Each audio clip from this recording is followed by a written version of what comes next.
Hello everyone, তো দেখো finally সেই সময়টা চলেই এসেছে। বলেছিলাম না যে হাজব্যান্ড কিছু একটা সারপ্রাইজ করেছে। হ্যাঁ, ঠিক ধরেছিলাম।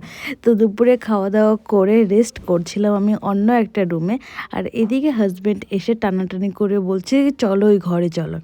আমি তো জানি না কিছু, কিন্তু আমি মনে মনে ভাবছিলাম কি এরা কী করছে। আমি প্রথমে একটু ভয় পেয়ে গেছিলাম, কিন্তু যখন ভিতরে মানে গেলাম, যাওয়ার পরে যখন দেখলাম, আমি তো পুরোই শকড। আমার মানে রিয়েকশন দেখে তো সবাই এত মানে হেসে দিয়েছে কি বলবো।